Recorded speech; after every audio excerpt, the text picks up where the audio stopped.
Hey everyone, welcome back to my Logic Pro 11 sidechaining techniques course. In this video, I want to show you how you can use the sidechain input on the expander plugin to transform your multi-track drum room mics into sort of a punch track to accentuate the close mics or any individual kit piece from the close mics, maybe just the snare or just the kick. So as a quick recap, in the previous video, we added the noise gate to all of our close mics. In between videos, I also added in some EQs and compressors to the close mics. And here's what all the close mics sound like on their own. And I'll go ahead and just bypass the gate plugin and then bring it back in so you can get an idea of what the gate is actually doing to these close mics.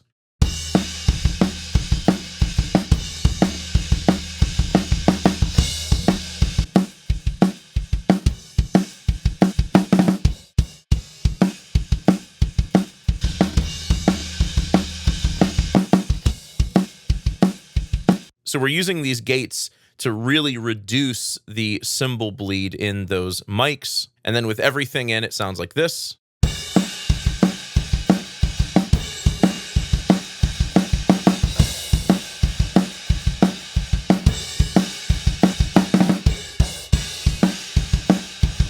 But one of the problems I'm hearing here is with the room mics, I really like the sort of fatness this is giving the close mics, but I don't like the big cymbal wash in the room mics. The cymbal level is a lot higher than I'd like it to be in these room mics. I'd really like to hear more of the batter percussion.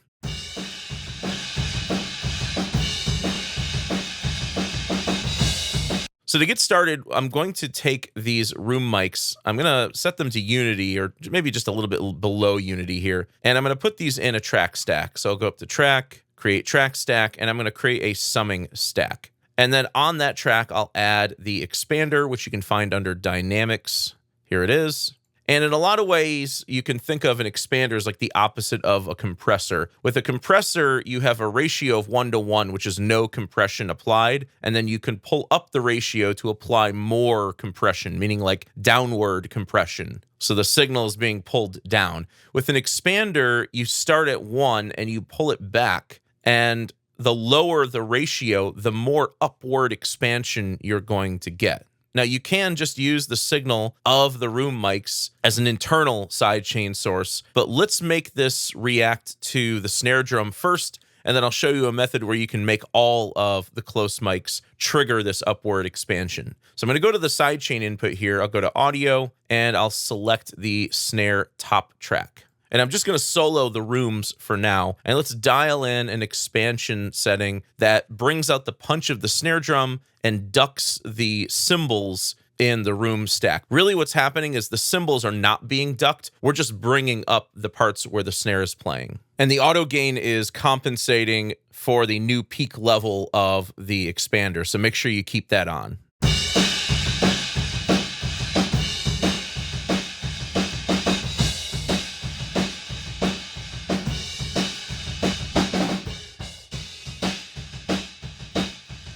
So you can see every single time the snare hits, the signal is being pushed upward. Now that's a pretty extreme setting. It's probably not going to sound so great in the mix.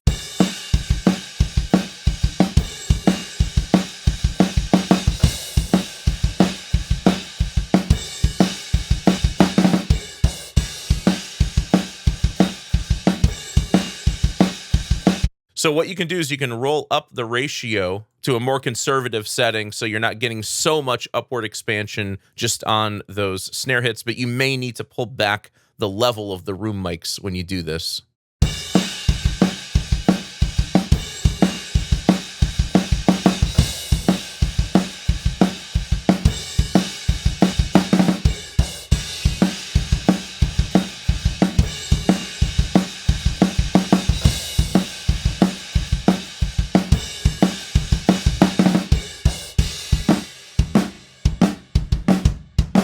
So yeah, when you hear that back with the expander bypassed, you're hearing that big wash of cymbals, whereas with the expander in, we're getting some more dynamics on the room mics that weren't there previously. Now, if you want to do this with all of the close mics, what you can do is you can put all of your close mics in a track stack. So I'm going to select my kick in, kick out, snare top, and snare side, and 2 toms. And we'll put these in a summing stack as well.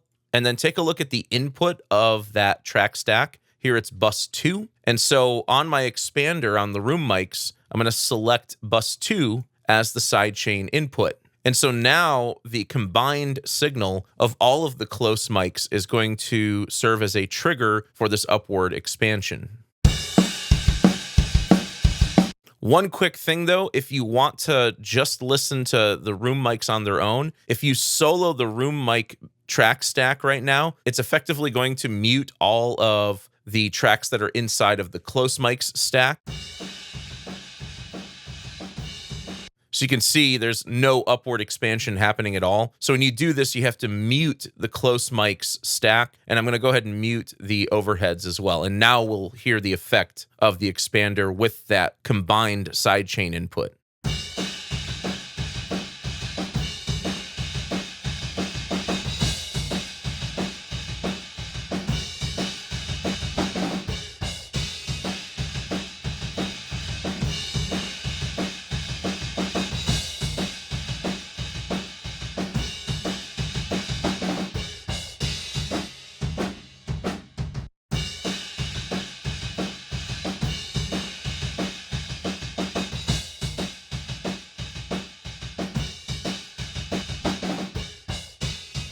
Now, what you have to be careful of, again, is using too extreme of a ratio, which is really going to make those crash cymbals sound kind of funky, and dial in a setting that works for your song.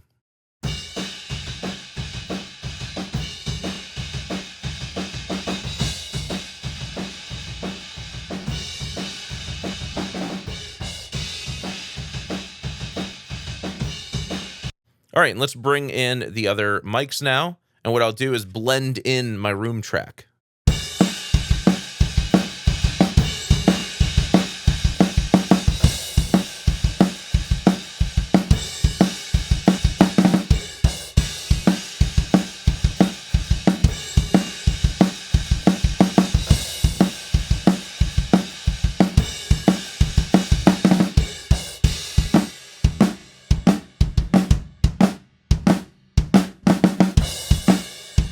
And so it's a pretty subtle effect, but I feel like we're getting more control over the room mics this way. Whereas with the expander out, it's just sort of this wash of extra cymbals. And so this gives the room stack a little bit more dynamics and also helps to fatten up the other drums. So that's how you can use the sidechain input on the expander. I hope you guys enjoyed this video. If you did, please leave it a thumbs up and subscribe to the channel to see more content like this. As always, thank you so much for the support and thanks for watching.